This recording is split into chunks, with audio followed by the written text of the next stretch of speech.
This was going to be the first time that we actually see Pennywise in the show. I wanted to create that tension, to create that buildup. I wanted to make something special.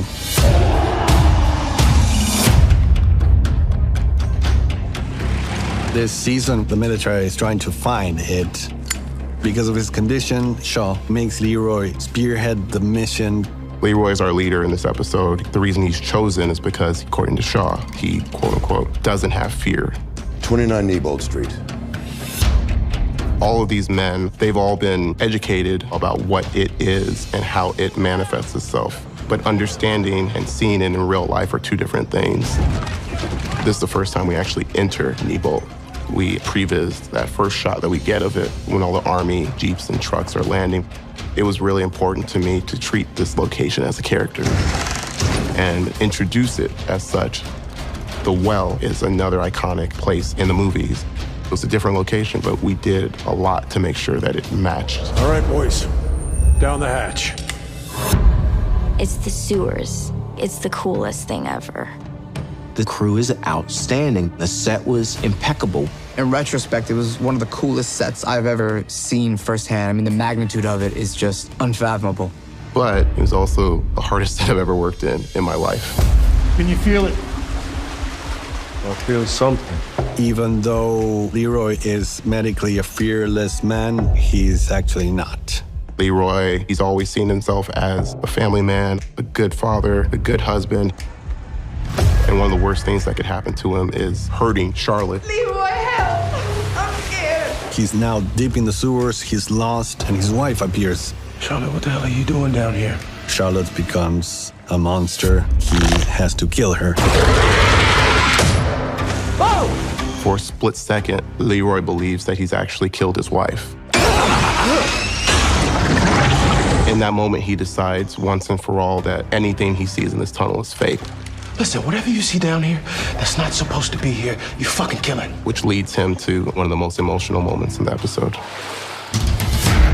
After Leroy shot down the incarnation of Charlotte, Will appears to him, with the only difference that Will is real this time. As unlikely as it may seem that Will is in the sewers, it's the real Will. And the one that realizes this is Polly. There's something very charming about the choices that Rudy makes for Paulie's character. Sometimes you wonder why Paulie's even a soldier. I see him too. Paulie intervenes and takes the bullet. You're right, it's real! Paulie's his best friend. This is someone who he's fought in the wars with. This is someone who is a brother to him. It's okay. Watching these two fearless men finally break. Sorry.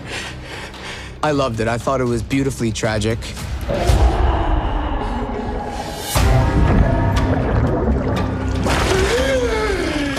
In the water, Dick gets transported to his childhood with his grandfather. Hey, Dickie.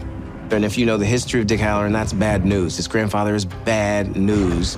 Chris just has presence on screen. There's a lot happening in here, but also in his eyes. It was very, very intentional to have him seated on the floor the entire time, and his grandfather, who's not really a tall man, towering above him. Power like this is meant to be used.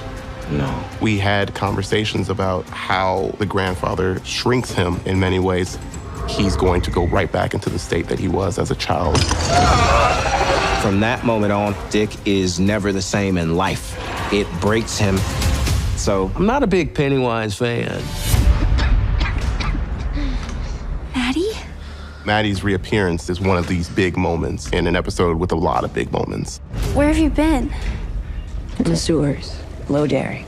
That's where it lives. For me and for Andy and the writers, at no point during the first half of the episode did we want the audience to believe that this was a manifestation. We're getting close. Maddie is not Maddie, it's it. I thought it would be a good idea to have Maddie transform into it in a way that we haven't seen before. All of the tunnels are underground where none of the children will ever be found. And that's where the idea of Maddie circling around a pole and singing this song arose.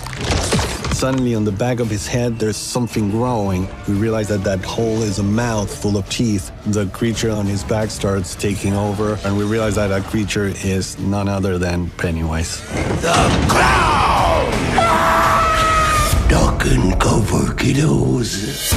I didn't want to show Pennywise in episode 1 or episode 2 or even episode 3 or 4. I wanted to create that tension, to create that buildup.